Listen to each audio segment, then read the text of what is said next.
Making your CV more effective. A Monster Guide. You've got the basic elements of your skills and experience down. Now you need to fine-tune your CV to ensure it's got the X factor that will have employers queuing up for your services. Your CV must make the reader believe you're a worthwhile product. Business people generally have the same objectives: profit, bigger market share, developing their business and creating new products for their customers. They will look for candidates who will help them to achieve these objectives. Whether you have 2 months or 20 years worth of experience, the rules are the same. Show what you've done or have the potential to bring to the table. Achievements come in all shapes and sizes and are different for every job. For some, you will be able to show concrete evidence such as percentage increases in sales or money saved by streamlining. For others, you will need to work harder to show that the influence you had on a project or task made a major impact. Try to pick at least one specific example per job you've held and explain briefly how it improved the business. It can't be stressed often enough that your CV is designed to get you the interview, not the job. So remember not to delve into too much detail. Provide enough information to entice your potential employers to call you in so you can explain face-to-face the exact details of the tasks you've undertaken and the skills you've learnt. Be careful not to give valuable space to insignificant achievements. As you refine your CV, discard any content that is not selling you in the right way.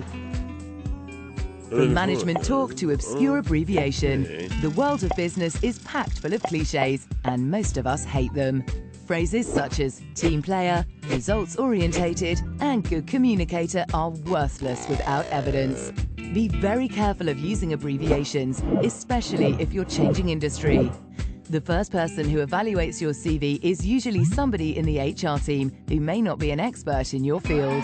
Technology has made everyone's life easier when it comes to recruitment. From uploading your CV to an online database so employers can pick out your skills, to recording a video CV that gives employers a visual overview of what you can offer their company. Your only limitation is your own creativity. This guide was brought to you by Monster. For more advice, jobs and career tools, visit monster.co.uk.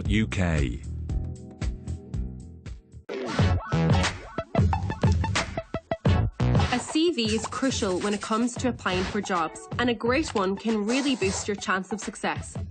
Here are 6 tips for getting your CV on point. Keep it simple. We're talking 2 pages maximum, using a clear, easy-to-read font and using white A4 paper. Tailor your CV for every job. Read the job description and emphasize the skills or experience that are mentioned.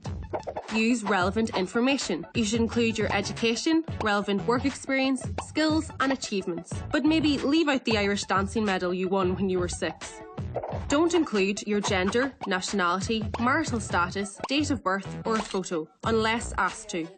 Spelling or grammar mistakes are easy ways to get your CV thrown in the bin. Always proofread thoroughly and remember that Word doesn't always catch your blunders. Lastly, if you're emailing your CV, make sure to save it in your own name and not just cv.pdf. It'll just get lost in a pile. You can also click here to see our tips for the perfect cover letter. Best of luck!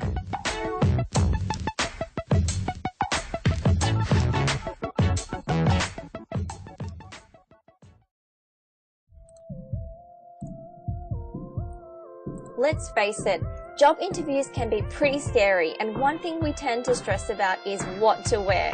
Now the answer to this depends on what job you're going for. You try to run, you try to hide. If you're a female, many office roles don't actually require you to wear a suit. Of course, this does depend on the industry and size of the company. If you know it's not a suit dress code, then a simple black shift dress and a structured blazer will look professional and job ready. I always recommend that you do wear pantyhose to a job interview if you're showing your legs. Also, if in doubt, always go for the overdressed option. You'd rather be presented really well than look underdressed. If you're going for a job interview in fashion retail, my top tip is to get to know the style of that brand and ensure your outfit represents that style. After all, if you get the job, you'll be representing their clothing label. Once again, get to know their style, but go for the dressiest version. If their style is feminine, classy and elegant, you can wear something like I have here. But if you're going for a clothing label that's more edgy and youthful, then dress according to that instead. So, is it okay to wear jeans to an interview? Well, you may be going for a job interview for something quite casual like a fast food restaurant. The dark denim, large black bag and pointed wedges take the casual jeans look up a notch.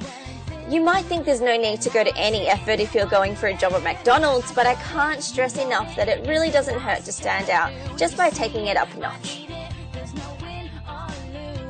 Now, if you're going for a creative type role like graphic design, don't be afraid to show your true style and be unique. What you wear to that job interview will reflect on your own personal creativity and style. Of course, you will want to dress it up and look presentable, but don't be afraid to go a little crazy with prints and colours. Again, it depends on the company or brand you'll be representing. My final non-fashion related tips are to do lots of research on the company, practice interview questions and go armed with questions about the company and role to show how interested you are. Good luck and go forth! Thanks for watching, please subscribe to support.